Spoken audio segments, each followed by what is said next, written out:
Evening, friends. Mike here from Just Car People Things. We are working on our ongoing series here about how to make a $4,000 car a nice, comfortable, decent daily driver for less than $5,000.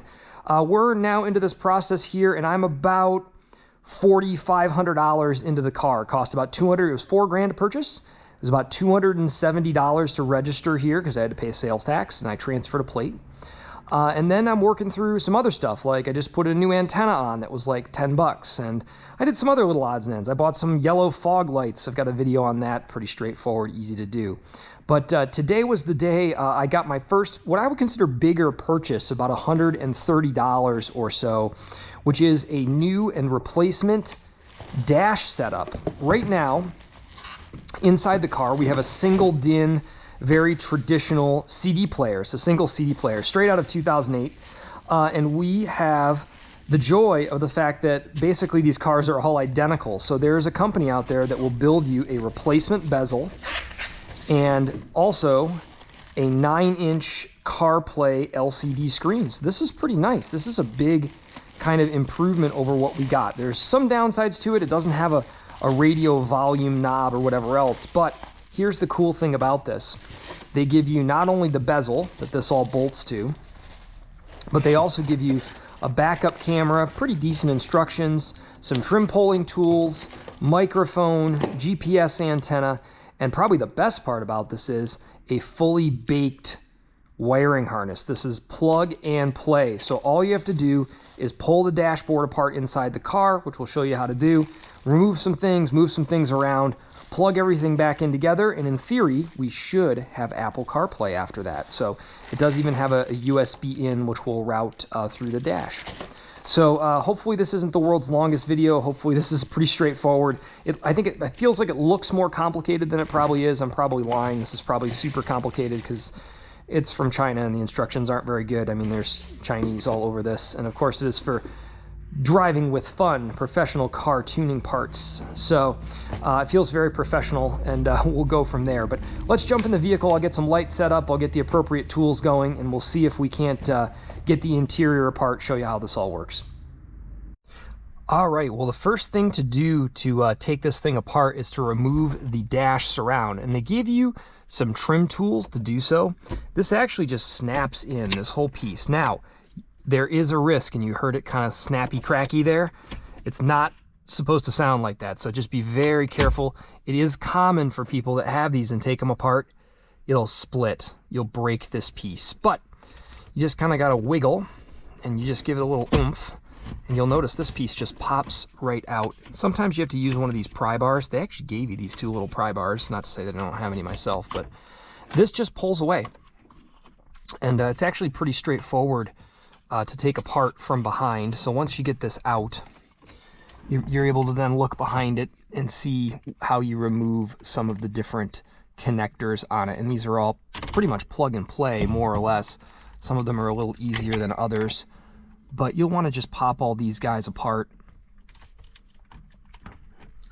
And sometimes they take a little English to sort of get at and to work with, but one thing at a time here. This one's going to give me trouble. But with that, that just shows you how to take that apart. And then the next thing that you have to do is you have to remove 4 bolts. There's one here. You're going to need an extension. There's one way back in there. I hope you can see it. So there's 2 on this side, and then there's 2 more, one there and one here on this side. And then the radio also comes out. And that preps you for your ability to do some of the install, start running wires. But this is a very, very straightforward process so far. This really isn't something I see as very complicated. And it's like Christmas gifts. Let's open our new trim piece, take a look at that. So yeah, so that replaces that, and it actually moves the clock down here to the bottom on the vehicle. So we'll set that right there. We'll keep tinkering with some of these electrical connections and show you the next step in the process once the radio starts to slide out, and then once you get this off. Okay guys, we've accomplished probably 2 of the tougher jobs on this, and I probably could have been filming, but it was a little bit tough to film during it. The first one was to swap everything out of your existing dash bezel right here. So this is going to be the new dash bezel, which now has everything mounted in it, which you're supposed to see, the clock hazard switch, AC controls, and of course your AC vent. Everything on the back of this was really straightforward. 2 Phillips screws to remove the AC vent. The hardest thing to actually get apart was the clock. There's like 4 plastic tabs, and you really just had to work it to kind of get it to pop apart. The rest of this stuff, though, was pretty straightforward. Some of these were just as simple as almost pulling on them and popping them out to getting them prepped for install. So from here, one of the things, this is your clock and hazard stuff. This is ultimately going to shift down here to the bottom because this plugs in down here. I could probably plug that in right now, but I don't want to futz with it while I'm potentially fighting with the radio and reinstalling the radio and wiring and GPS. I'd rather just leave it loose. So we're going to set this aside for right now. We can actually just set it right here on the dash. The radio was a little tough to remove. I nearly dropped this screw or bolt back here in this bottom corner. It's kind of way back in this channel. I'd really recommend if you have like a magnet tool or something to loosen it and then pop it out. I did manage to slide it forward. The radio has 2 connectors on this particular model. This is a Matrix XR. These are the 2 connectors right here. And then of course it also has an antenna jack, which actually popped right out here on the back. So pretty straightforward in terms of that. The only downside here was the total length of the harness only got me to right here.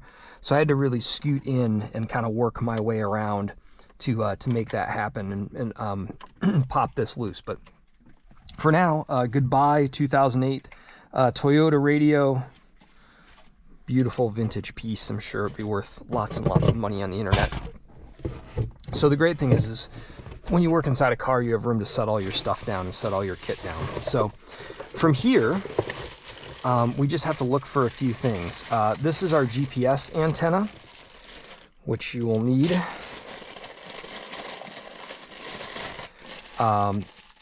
For the install, it's not obligatory, but you'll probably want it. And then, of course, more importantly, we also have our USB in. For those of you that want to run a wired CarPlay or wired Android Auto, this is something I would recommend wiring in. Most folks that I see that do this tend to run it down under this panel right here, so it kind of comes out up under here, under the dash, and there is room to get down in there to do so. You'll just have to kind of snake it down in there and pop it out. This would be what you would, we're going to remove this. This is our old Bluetooth adapter and what ultimately your phone will plug into later for your charging cable. So we can actually set this guy aside. We're not going to need that, but this is going to be really important to route and to wire up into there as well.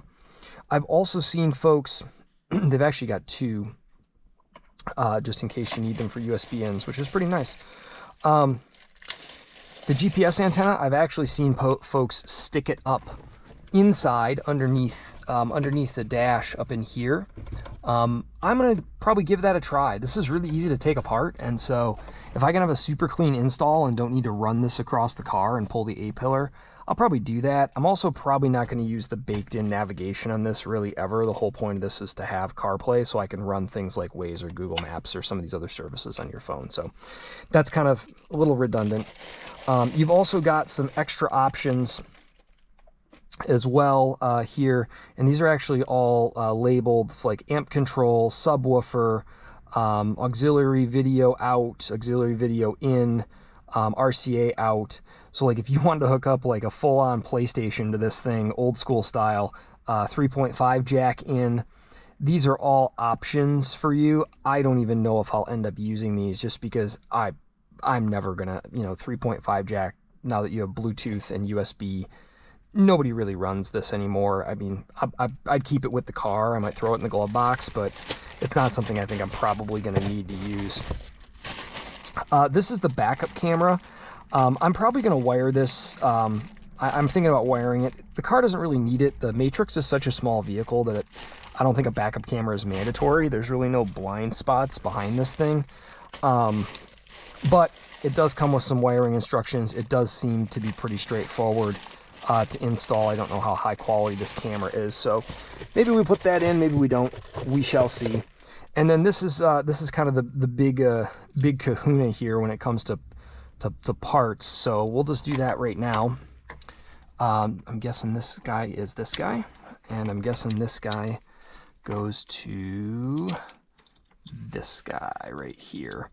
And you might not use all of these. Some of these are for vehicles, like this is just 3 pins. This might be for a vehicle that has an uprated sound system or for a different type of Corolla. Same thing with this. This is typically like an amp wire a lot of times. So the big $1 million question is, and I always recommend doing this, guys, just right now before you go too far down the road. 10 amp fuse in the back of this and everything. Cool. This is pretty slick. This is a neat thing. You can always just plug this in right now. Just clip that in, and it's a nice looking screen. It's a good size.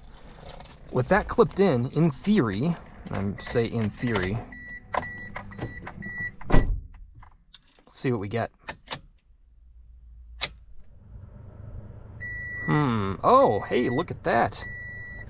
We are lit. Let me turn my HVAC off. And this is a good sign here. This is a first boot up for this, so hopefully we can have some functionality. I love doing this initially because this is a really good check to make sure that this thing works before you continue tearing your car apart and doing an install that you're not really going to be happy with. But this is pretty cool. So this is our new setup here. Lots and lots of options. This is an Android-based operating system. Man, it's even got OBD check. This is kind of fun. All right, well, we can mess around with this forever. I'm assuming I'm selling all of my data to China now. But with that being said, and then there's your volumes. And cool. All right, well, I feel like my initial check here is done. I'm actually going to unplug the unit, the back of the unit, and remove this. If I can. This is usually where this thing gets into a fight with me and I rip the harness apart, but is that going to cooperate? Maybe, maybe not. Well, I don't know if I need to remove that per se. This actually will fit through here sideways and will actually seat in here. There's some screws to attach it, but I like doing that. I'll pop it apart here in a minute, but I like doing that initial check and making sure that you're not bungling anything and that your process is really good and everything's kind of going according to plan. So with that, I'm going to probably take this back apart. I'm going to start squaring up the install, start running some additional cabling, and we'll be back with you guys once we get this further installed to kind of play with it a little bit more. Okay, gang, we're nearing our moment of truth. I have everything set up here to go into the vehicle, and then everything here prepped to go. I ran both USBs down through here on the floor, one on each side. I'm sure you could get an adapter for like a cigarette lighter type plug or something similar and drill a hole somewhere, but I think for right now that's going to be just fine. Again, this is a $4,000 or $5,000 car. If this was a Mercedes or a Lexus or something crazy, I would probably be figuring out how to make those hide and integrate. I don't think it's that big of a deal. So what we're going to do now, and I'll probably actually throw the car into a gear just so that's out of the way, is we're going to come up here and we are going to start plugging in.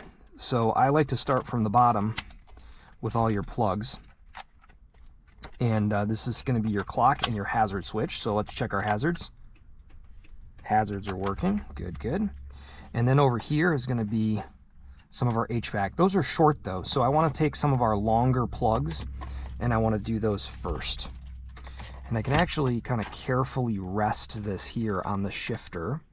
And we'll plug this guy in, and we'll also plug, excuse me here, get the right one, that one, plug this guy in. And we're like 90% of the way here, guys. So now we just got to figure out, and I can kind of pull this up a little bit. Now we just got to figure out what these go into. That one goes right there. And that's in. This guy will run over the top of that. Pull that up a little bit, get a little slack.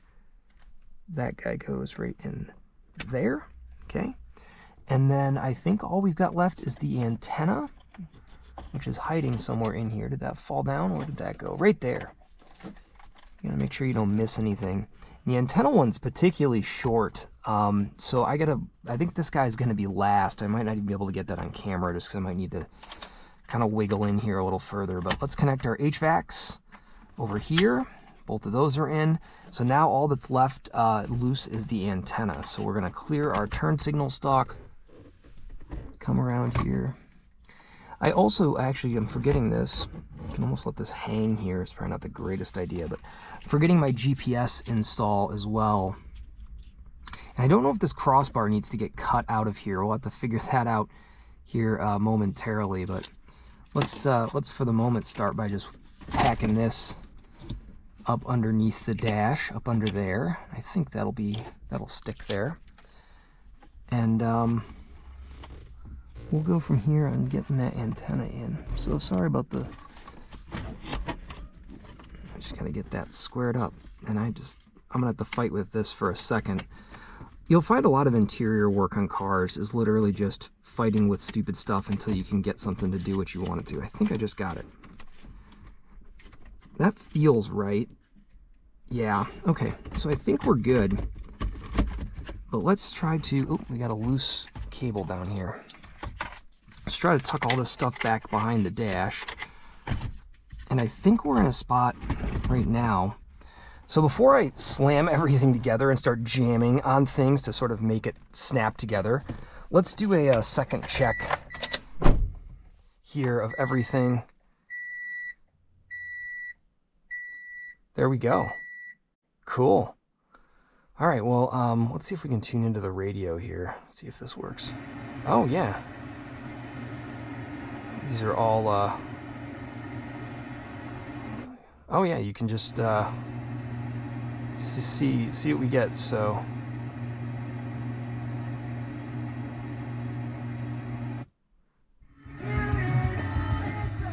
All right, cool. So that tells me the antenna's connected, which is awesome. And I gotta start playing with this and figure out how it all works, to be honest with you guys. But that's pretty much it. Looks pretty nice. We're gonna see about snapping this all together. I didn't install the backup camera. I'm gonna probably leave it. If I feel like I need it at some point, I can always just pop this back out and wire it all up. But for a quick install, geez, I think I've only been working on this about 20 minutes, 30 minutes. This is really shockingly easy.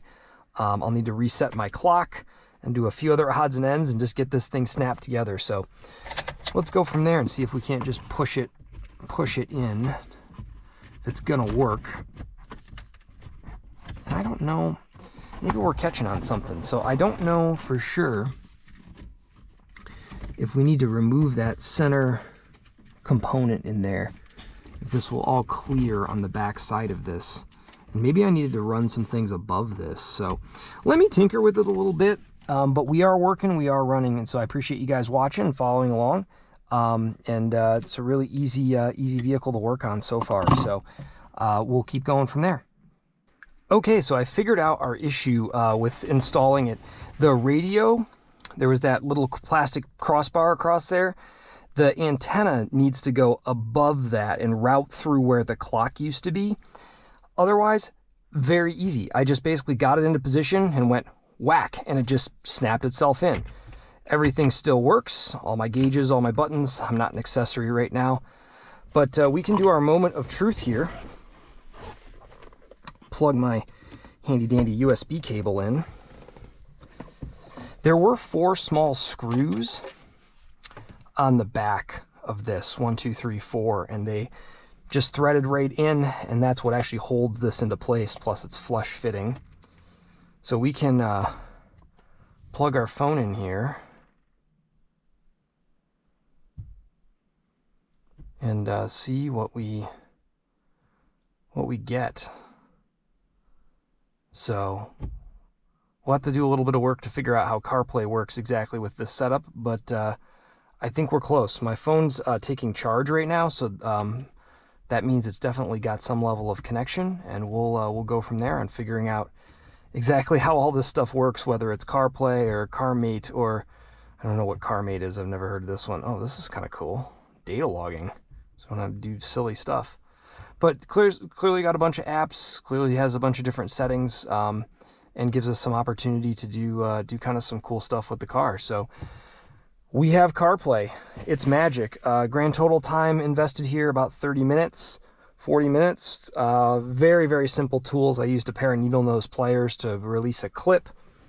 a 10mm socket with a decent extension and a little bit of a wobbler on it. I think that makes life easier. And a Phillips screwdriver. And that was it. I did not need to reuse the 4 stock head unit bolts. We'll just set those aside. And that was pretty much that. So we're going to go from there. We're going to play with this a little bit and see what we can get out of it. Cheers, guys. Appreciate you tuning in. Appreciate you watching. And this looks like, look how factory this looks. It's super clean. So very impressed by this. I will let you know in the comments if something breaks or doesn't work or we have problems with it. So we'll go from there. Thanks, guys. Thanks for tuning in.